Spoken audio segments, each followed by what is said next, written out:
This is a recording from the archives. This particular book is in the public domain. Get yourself comfy, make yourself a drink, and enjoy. This story was kindly given to me by Kronklaby. Moth's era, Kroslass. The lands overflowing with magic and advancement. The birth of the final fallen lord of the Origins era. The enriching smell of yolk filled the senses of a creature. Its movements seemed constricted. Moments passed before its futile movements became fruitful, shells cracking to reveal a silkworm. It wandered about, devoid of sentience, before some weirdo with a needle stabbed me. It hurt so much. The silkworm pondered, only to screech with the veracity of a light whistle. Where am I? Thoughts of walking down a road for food becoming faint and diluted due to the heavily contrasted environment I found myself in. It seemed like seconds before a wonderful scent lured me towards a plant. At first, I thought the fruit was what seemed so enticing, yet the scent was mild compared to the plant's leaves, smelling vaguely of lemongrass. They tasted quite pleasant within a bite.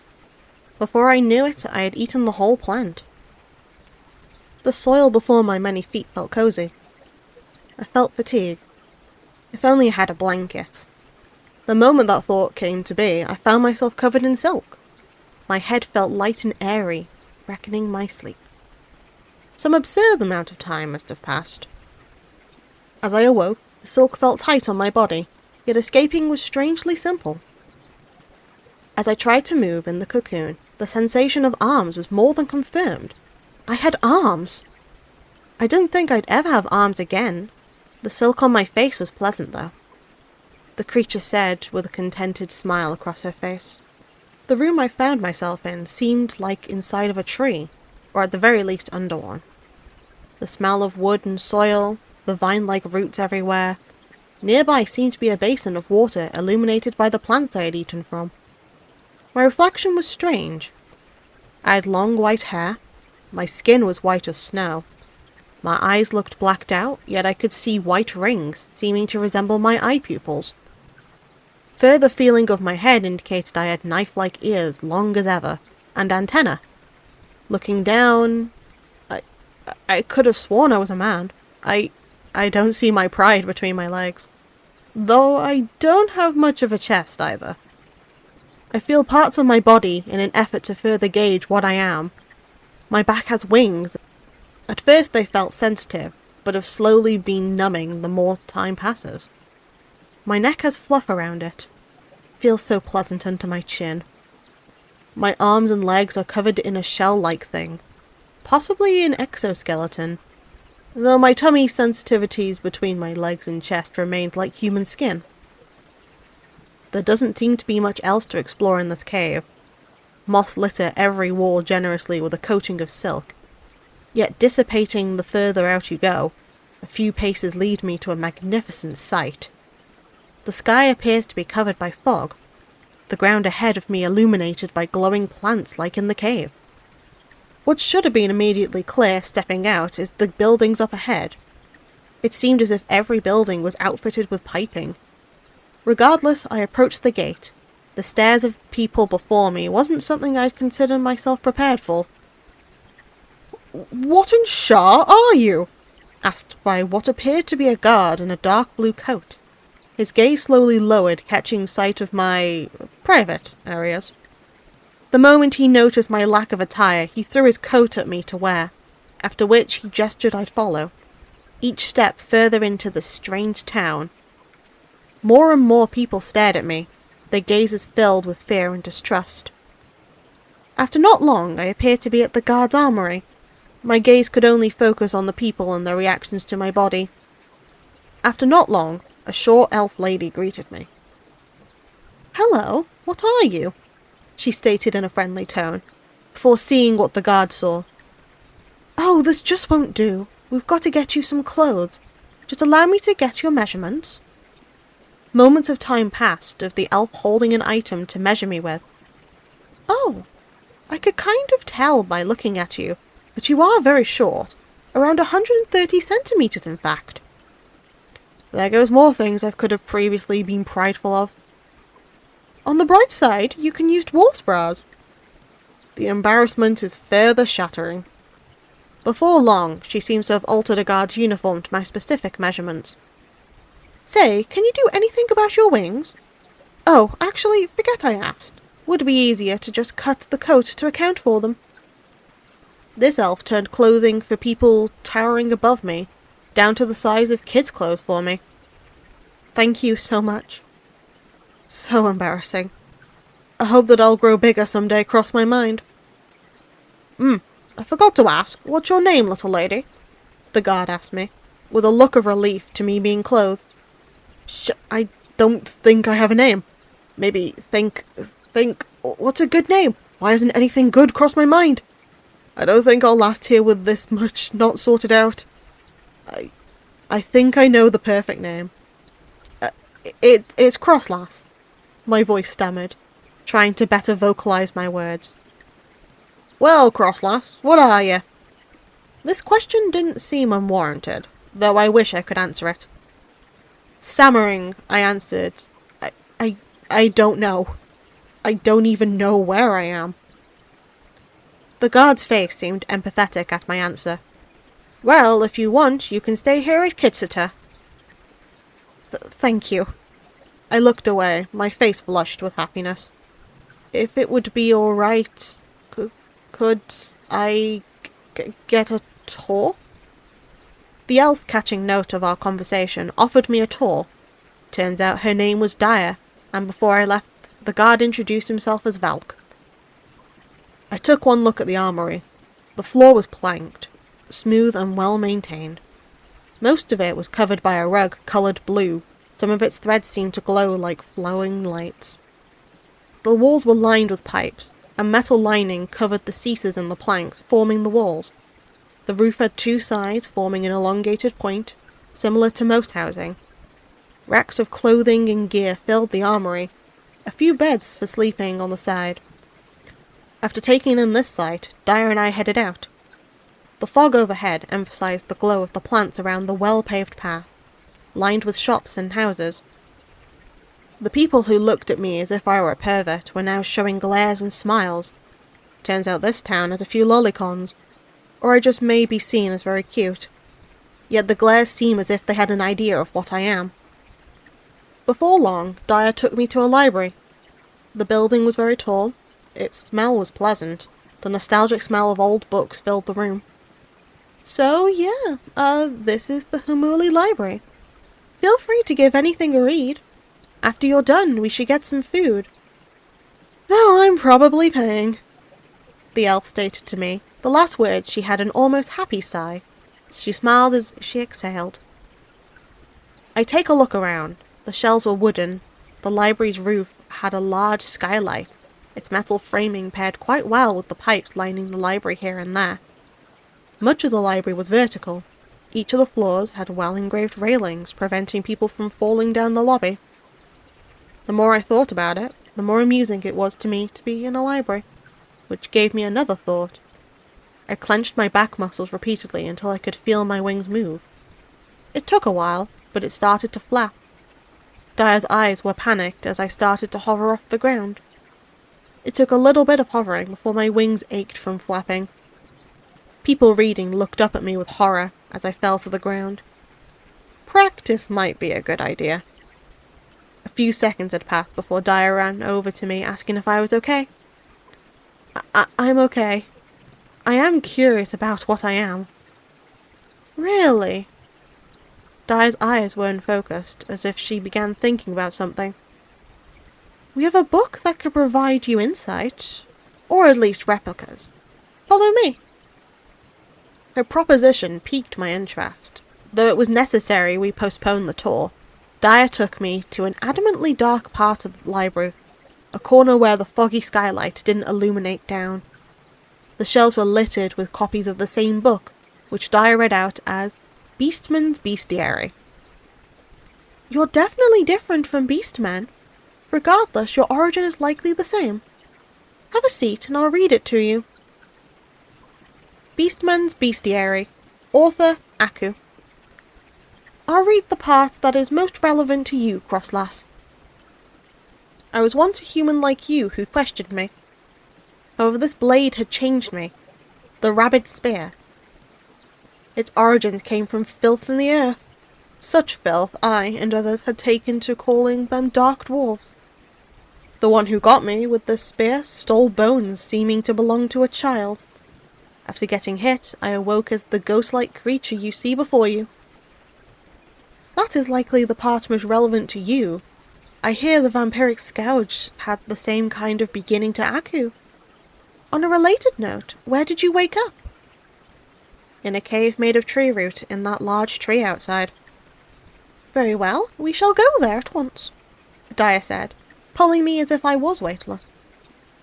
After a few minutes, we were outside of town. Daya ran with astounding haste.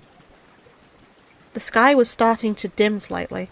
The sounds of people shopping was quieter, but had not ceased.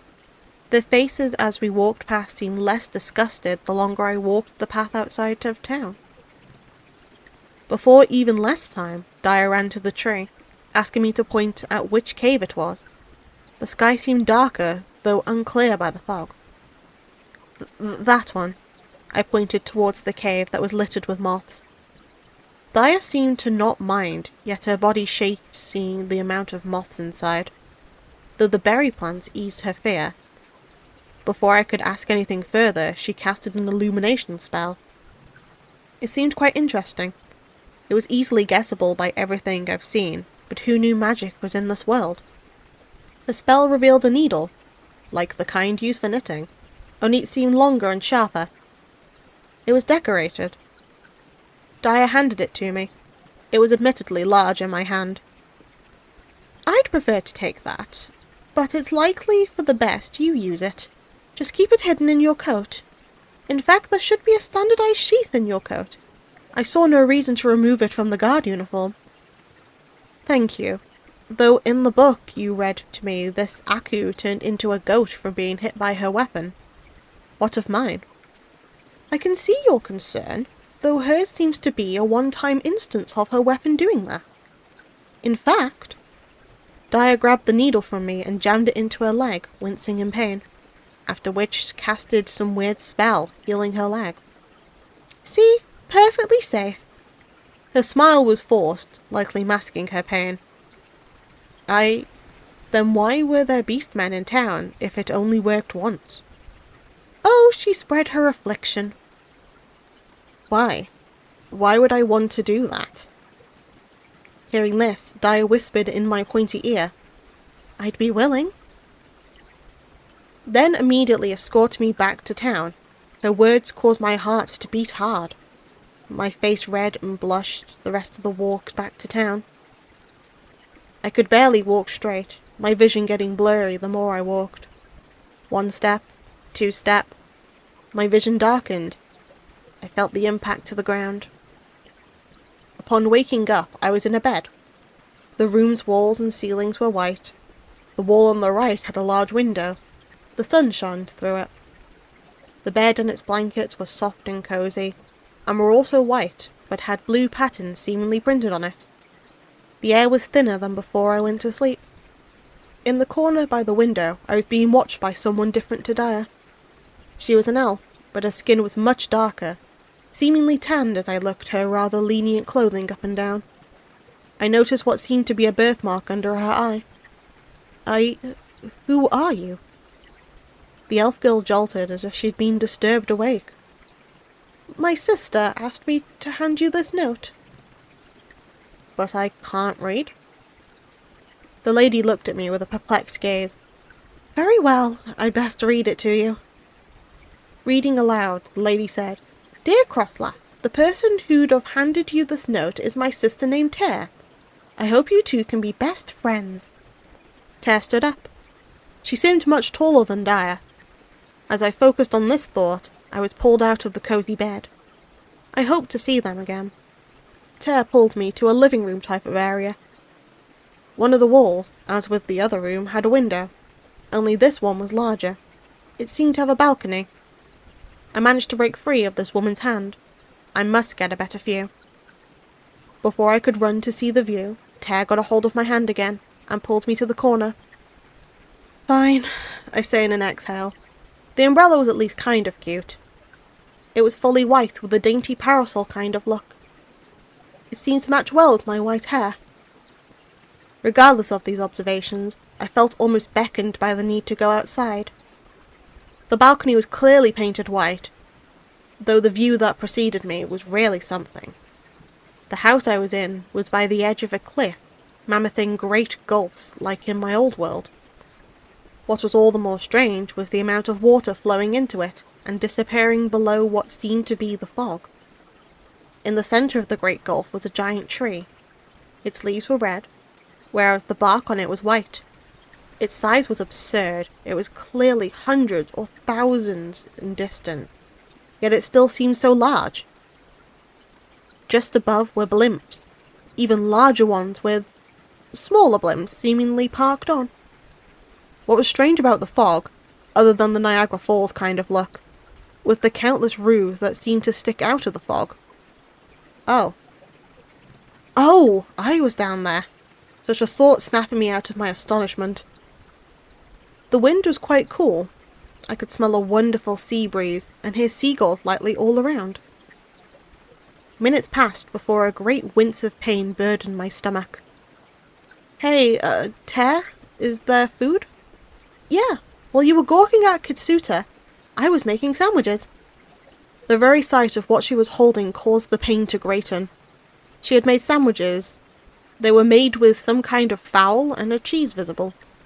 Nearly tearing up, I asked Tear, May I have some? She didn't verbally respond. She simply handed me a sandwich. It was beautiful. I feel as if I could marry this elf. The sandwich had some white sauce in it. It must have been mayo. There was a crunch almost like iceberg lettuce. The taste was savoury and creamy, yet for some reason, maybe due to my small size, but it was so filling. Thank you so much. I love you. Tear, as I ate the sandwich, stared at me. Her face was stern, yet she giggled slightly at my words, seeming amused. Well, I'm glad you liked it. For an hour or so, me and Tear were on the bench on the balcony. My parasol helped me greatly with a little sedentary moment. So, is there anything I should do, Tear? The need to move was setting in. I mean, there's a nearby forest. Though before that you should probably wash up. When did I get the chance to clean? If you think that'd be okay, where do I go? Tear exhaled and led me back inside through a hallway. A few doors were in view, leading to different rooms. Little to no walking until Tear took me to a bathroom. The tub was quite big, the floor was tiled, and there was a window overlooking the same view I had the pleasure of enjoying on the balcony. Isn't this tub a bit too big? Hearing this, Tear let out a sigh, lifted me up and disrobing her and my clothes, then entered the bath. The water was quite pleasant. The smell of warm water and steam was a pleasantly nostalgic scent. You know I can wash myself, right? Tear smiled at my protest.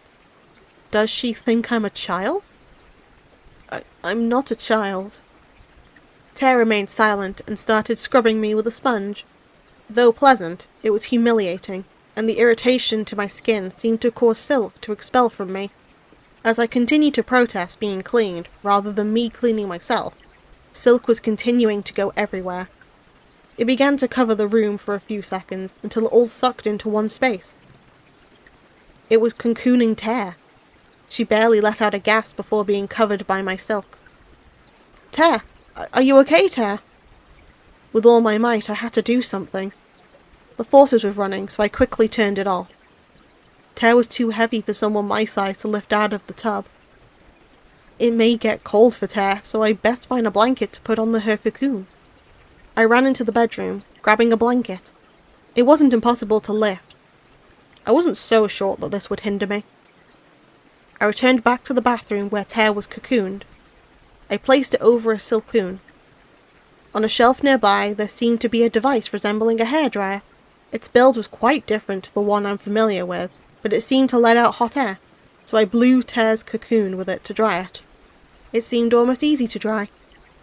Regardless, the tub was now dry enough to risk putting the blanket on Tear.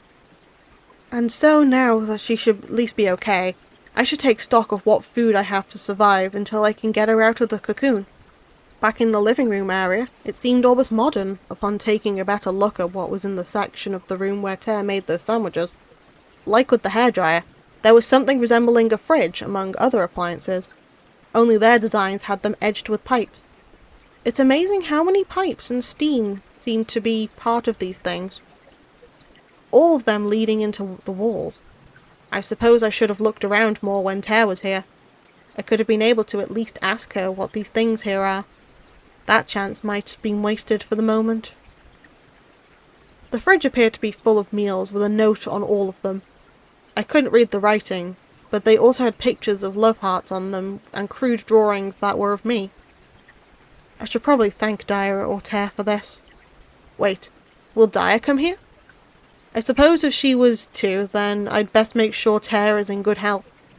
I grabbed a meal and started making a bed in the bathroom to make sure I know if Tear is okay. After some hours of prep, it was rather late. The sky was dark, and I felt weary. I'm sure Tear will be okay even if I sleep. Such thoughts became faint as my mind was clear, focused on the thoughts that led myself to sleep.